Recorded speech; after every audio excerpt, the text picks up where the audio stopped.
Gandang umaga sa ating mga kaibigan at mga followers.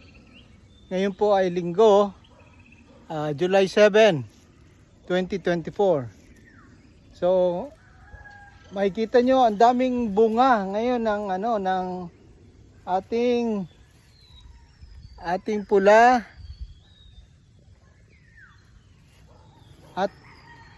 at dilaw. Kita nyo ito, may sa isang suloy 3 ang bunga.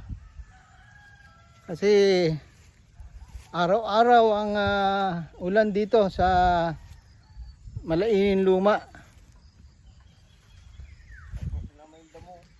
Ito.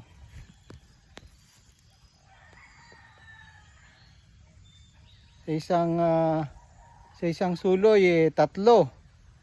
Punong-puno ang ating mga poste ng bunga ng dragon fruit.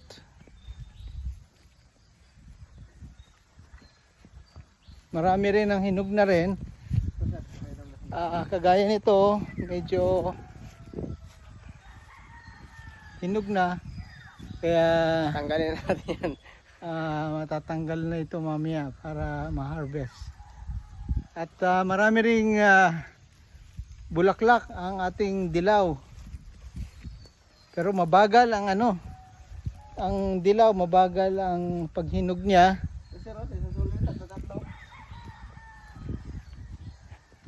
Ito ano ito? Dilaw? Pula sir, pula. Pula. Hindi, mukhang dilaw din eh. Oh, para sa isang puno kasi naghalo na lang eh. Pinaghalo nga natin.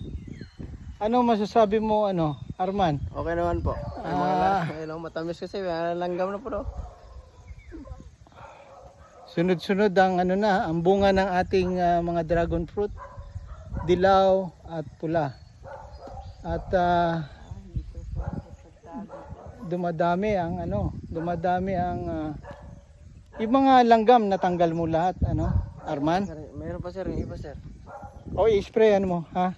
Save natin dito kaya malatayong no. Oo, So ito yung mga bagong natin, bagong tanim na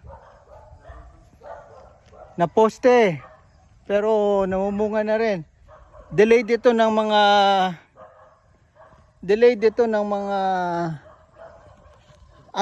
ilang 2 buwan no? Delay dito ng 2 buwan pero nakahabol na siya Ang kapal na ng mga iba. Ang kapal. Pero mga iba nag-umpisa pa lang. Kagaya nito, meron ng napakagandang bulaklak.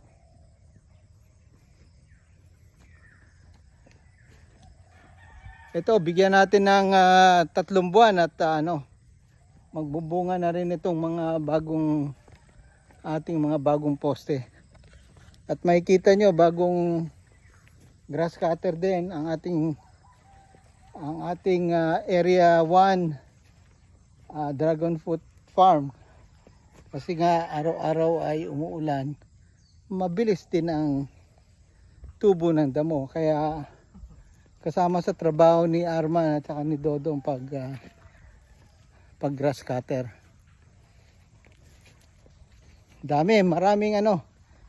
Maraming bulaklak at maraming nahihinog na dragon fruit. Makikita nyo.